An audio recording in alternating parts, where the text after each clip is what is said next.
Hi everyone. So today I'm going to speak about how to accelerate edge and IoT application delivery with what we call private distribution network. It's a JFrog technology, and I'm going to dig into the innovation behind it and the details about this technology. Skip this one. So just a little bit about us, about JFrog before we start. So back in our early days, people used to call us the binaries people.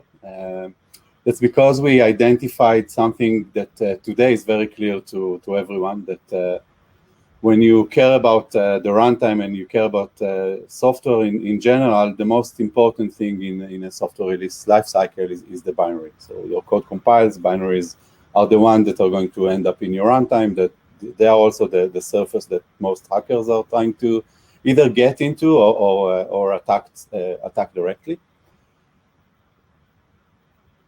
And really, the binaries that you end up running is the same binaries that you start with. So the binaries that you're building, the release that you create in the initial CI phase and that you test, and then that you create a release out of it, and you treat it as immutable, and you promote it, and then you distribute it, then you operate it in the runtime.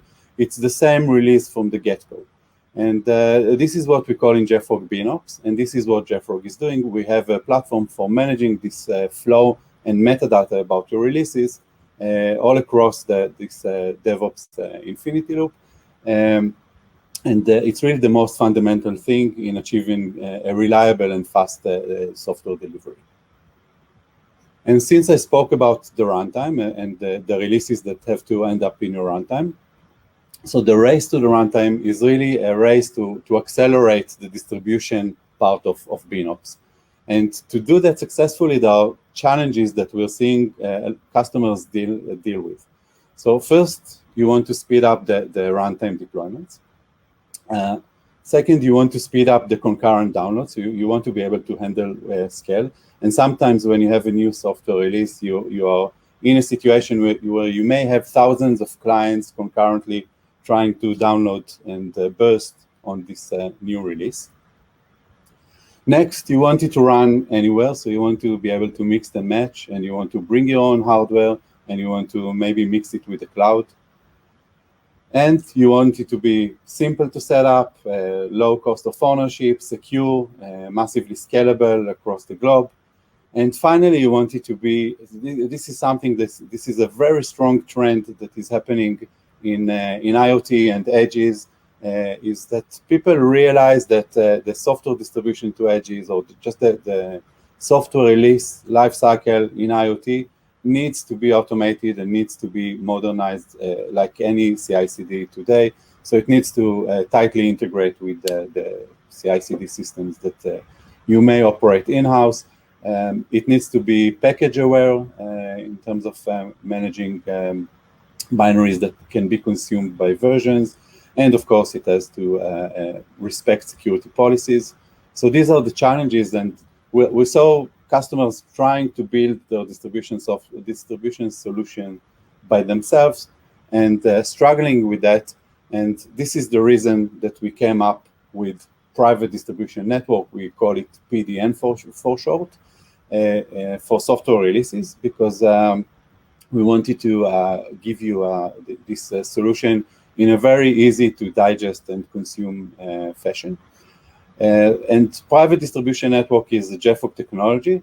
And just before I expand on the innovation behind it, I'd like to give you an overview of what it provides. So basically, it's a network of minimal edge accelerators. You can think about it as the CDN for software. So it's a distribution network that you can set up by yourself, but it's geared towards software distribution. It understands software. You can do Docker pull against it, for instance, or just regular downloads with security and everything. The way we are doing the distribution and the way we are also accelerating the downloads is using peer-to-peer technology. I'll touch on it in more details later. It's very easy to roll out. So it works across wide area network combined with local area network. You can bring your own infrastructure and devices. It's very low footprint, so it runs on commodity hardware. So another thing is that the topology that you can build with it is very flexible, because you organize groups of distribution nodes in order to assemble your network in any topology and any hierarchy that you want. And then the distribution really cascades through this hierarchy across all the layers that you've built in your topology. It's highly available, so that's extremely important. You want in a regional site or at an edge location, you still want to have a high available delivery of software, even if it's disconnected.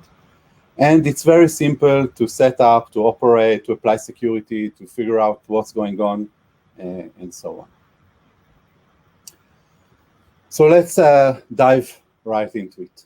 So when I said that, so that the distribution is cascading hierarchically, it's done because you're creating, you're setting up your network with distribution nodes. These round circles here are distribution nodes, and you organize them in hierarchical groups. So what you see here, you see one group in the US, one group in Europe, and then the different subgroups below them. And of course, it can go to any depth. The clients really interact with the local distribution group. So this would be your local sites, and your runtime clients that are pulling software to the device, to the edge, are going to address a local distribution group. We have the mothership, so Artifactory. In this case, it's the JFrog repository for software releases. It also provides you the management plane and the live topology view that's part of the JFrog platform. You can see everything that's happening as part of your topology and where software is being distributed, and we'll show a quick demo of that. So yeah, like topology is being reported all the way up. So you have it in the control, in the management plane. To add a distribution node, it's super simple. You just give the node its group name, its parent group, and a security token, and it automatically joins the network. This is all you have to do, and it automatically registers itself with its group, and it knows how to identify its peers. And we have built-in security and compliance, so meaning that you can only pull what you have entitlements to pull. Your clients are going to identify with credentials, either bearer tokens or basic, and we're adding certs now. And those tokens, those identifiers are being respected according to the management of security that you're doing in a central place, but they're also cached locally so that you can work for a certain amount of time that is that you can determine in a disconnected mode. So let's dive in on a certain distribution group and see what goes inside. So inside the group, so this is like a single group. Before we saw a topology, but this is a zoom in on a single group. We have distribution nodes which are making up the group. Having multiple nodes really allows clients to break beyond the single machine network limitation. So when your clients are downloading, and we'll see immediately how it happens and the technology behind it, they are being load balanced against this swarm. And I'm saying swarm because it's really a peer-to-peer swarm. Every node like that has an LRU cache, no database, no anything. It's just a local file system cache that is managed by the node. You can either get stuff on a lazy fashion, so on demand, upon request, or you can warm it up like you do with the CDN. And I'll show you the mechanism to warm it up, because the mechanism to warm up a cache where you don't just store some random media files or whatever. You're really storing a software release. It needs to land there in a very secure way, in an atomic way. So we have a way to guarantee that. So the content itself is highly available across nodes using P2P technology. So when I'm saying P2P, it's not BitTorrent or something like that. It's a JFrog developed P2P technology. Internally, we call it WATU. It's based on HTTPS, so really on gRPC. So it's firewall friendly, and it's also extremely fast. But we borrowed a lot of ideas by looking at other peer-to-peer protocols when we developed it. Of course, it's package aware, so you can do things like Docker pull against it. And it's permission aware. I mentioned the security before. You can do content revocation, and it's a very low profile Golang process. I mentioned that also before, meaning that it can run on very low spec hardware in terms of memory, in terms of size. It's also very easy to upgrade and manage. And really the central artifactory here is also how we initially do the distribution, because every parent group, including this mothership artifactory that sits on the top, is also a tracker. So the way that we distribute and percolate binaries and releases into this private distribution network is also using the same mechanism we use for high availability. It's very highly concurrent, meaning that you will get it in the edges very, very efficiently and very, very quickly. So before I dive into the distribution itself and how things are being pushed, I want to give some overview. I mentioned that when you distribute software releases, they need to be done in a way that is atomic and secure and validated. So we have this technology at JFrog that we call a release bundle. Basically, it's a way to query a repository and collect. The standard itself is open. There is nothing proprietary about it, but it's a way to collect artifacts from a repository by doing a bunch of queries, and then ending up with a JSON definition that describes the artifacts. So you can see the artifacts and some optional metadata about them, and some metadata that is also optional about the release. You can even have release notes in here if you want. This JSON gets generated with all the SHAs of the different components that make it up, and then it gets signed centrally and validated at the edge. So it's validated by every node in the distribution network. And that gives you atomicity and immutability. So we know that everything reached there. The public validation key is deployed to the distribution nodes, and then it allows you to validate your software and validate that you got everything in one piece. So how does it work? When you want to push, so how do we use release bundles to do this distribution? So when you want to push a release bundle, and we'll see it also in the demo, you basically determine where you want to distribute. So you give the release bundle spec, and you give the target groups that you want to push to by name. And then the release bundle is created. It can be persisted, or it can be fully dynamic and vanish after the first distribution. And once you create it, once you sign it, it's distributed to all the groups, and then it's being signed there.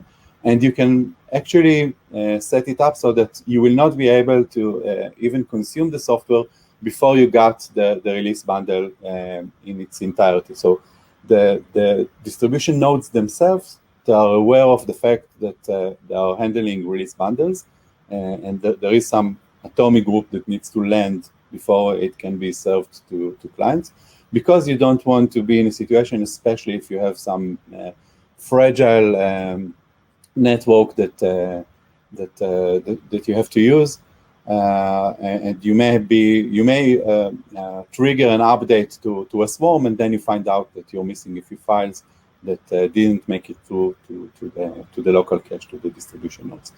The other thing that I didn't mention before, but I kind of touched on it now, is that because we're using P2P, because we're cutting down files to very small pieces, it also allows us to achieve reliability in distribution, even on very choppy networks where you will not be able to transfer a single file in a single HTTP transaction beyond a certain size because of the network conditions. Finally, there is this question about how do you do when you have a distribution group and you have many nodes, how with minimal setup you can achieve high availability between the nodes. And also we don't want to educate the client. So initially we today support Docker clients like OCI and container clients and general HTTP download. And we will be adding more package technologies to the distribution node, similar to what we support today in JFrog in general. But we don't want to educate the clients, and the clients are not even under our control. If you have a Rancher instance, a Rancher cluster, for instance, you just want the OCI compliant client to do the pull against your PDN group without doing any configuration. So basically what we do, we allow you to identify certain nodes in the group as bouncers. So a node can be either a regular download node or a bouncer or both. And once it's a bouncer, it means that it's going to redirect the responses to a download node. So what's happening in the group? All those nodes, because they're in the same group, because they're using P2P and they have a tracker in their parent group, they know about each other, and they can, every bouncer like that can randomly redirect you to another download node. So the sequence is you do a Docker pull, and then you have an Nginx or another lightweight load balancer that just round robins between designated bouncers. We can even give you the configuration for the bouncers dynamically using an API. And once you've got to a bouncer, you will get a redirect to a download node, because if we will go through the load balancer, basically we're losing the whole advantage of being able to split the traffic, to go beyond the NIC of a certain machine. We really have clients that are completely saturating the network when they're trying to download, and we need to be able to give them this high capacity of being able to download from a very large number of small nodes, each with its network card, and distribute the traffic. Normally this happens when you have a burst of updates. So now it's a good time to go for and see a demo. Just before I dive into the demo, just to give you an idea of what you're about to see here. And we're going to see a setup very similar to my slide before. We have 3 data centers, 3 regions here, one in the US, one in Europe, and one in Asia. And then we have distribution groups below them. The numbers just reflect the number of nodes within each groups. And we have clients that, in this case, Docker clients, and we'll use the London one to try and attempt the download, that are pulling from each node. So for the brevity of time, we have I prepared a recorded demo. So let's start and see. So what we are doing now, if you remember, I spoke about a release bundle before. We are creating a release bundle. We give it a name. So this is the JSON to create the release bundle, and we're going to send it to the platform to create it.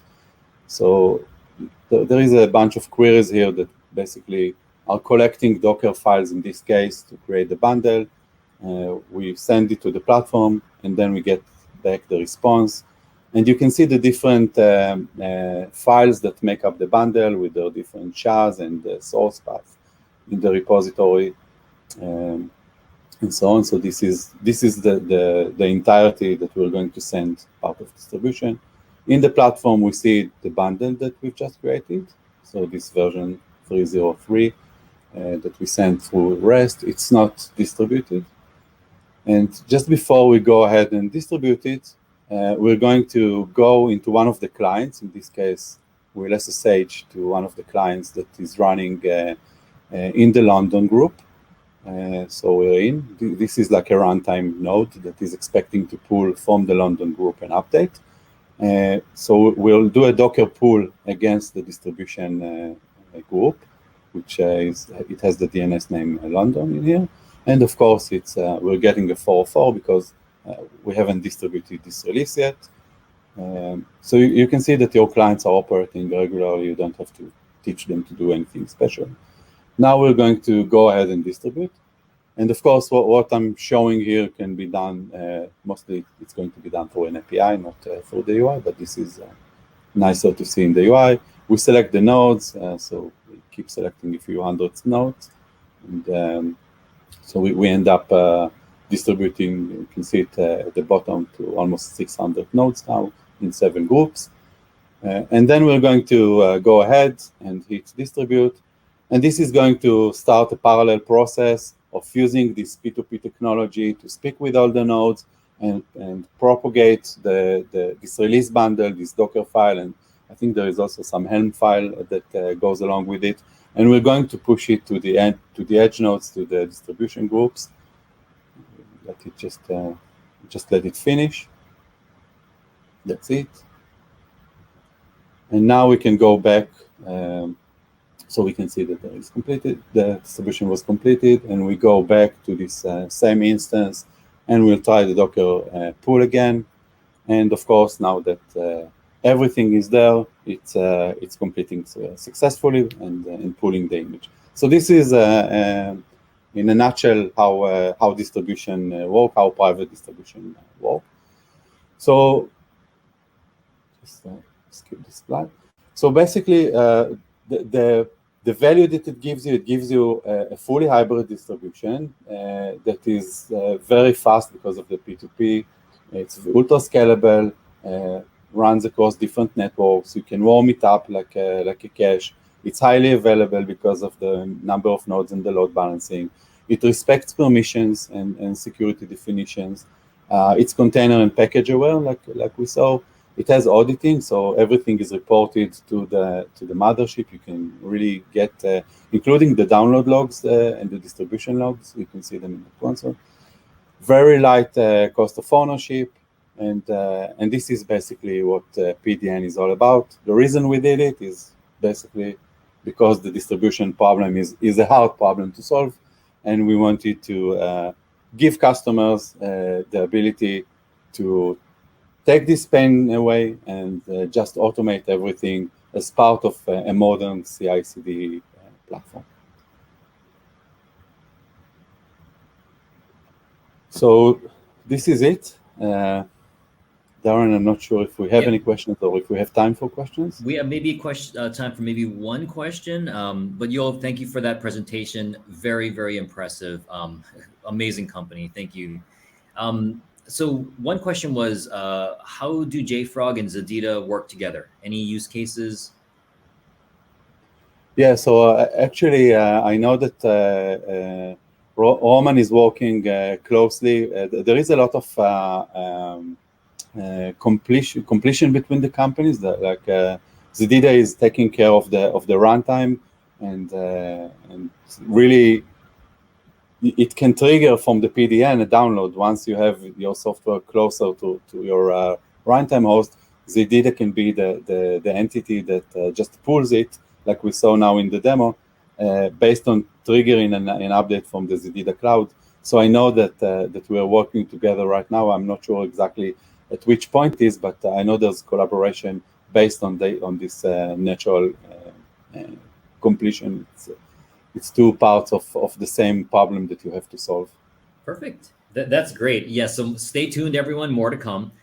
Definitely check in with us on our Project Eve page. And if you have any more questions, I'm sure we'll be following up with follow-up presentations with JFrog in the future. So Yoav, again, thank you so much for the amazing presentation.